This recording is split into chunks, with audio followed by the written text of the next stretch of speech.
வணக்கம், நான் பிசு. இப்போ தமிழ்நாட்டினுடைய பொலிட்டிக்கல் சுச்சுவேஷன் என்னன்னு உங்களுக்கு நல்லா தெரியும். மிஸ்டர் பன்னீர்செல்வம் இப்பொழுது கவர்னர் மாளிகை நோக்கி போயிட்டு இருக்கிறாரு. அவருக்கு 5 மணிக்கு அப்பாயின்மெண்ட். 5ங்கிறது எதுக்கு சொல்லுவோம்? பஞ்சபூதங்களுக்கு சொல்லுவோம், இல்ல பஞ்ச பாண்டவர்களுக்கு சொல்லுவோம். இதெல்லாம் பாசிட்டிவ் சைடு.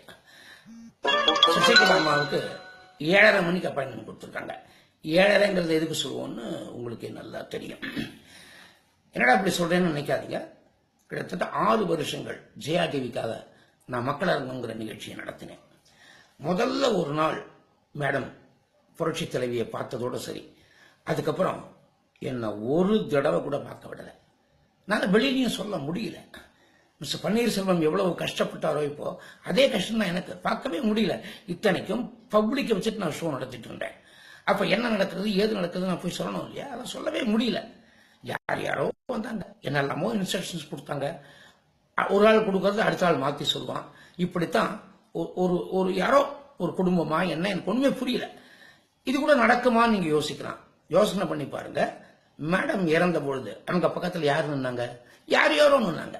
இதேதான் அவங்க ஆட்டிடியூட். ஒருவேளை அரசாங்கத்தை அவங்க கையில ஒப்படைச்சா அங்கேயும் யாரோ வருவாங்க, என்னென்னவோ பண்ணுவாங்க. நான் இதை மக்கள்கிட்ட ஒன்னும் கேட்க முடியாது. இந்த மக்கள் கையெழுத்து 135 பேர்கிட்ட இருக்கு. அவங்கள்ட்ட கையெடுத்து கும்பிட்டு கேட்டுக்கிறேன், எங்க வாழ்க்கை உங்ககிட்ட இருக்கு.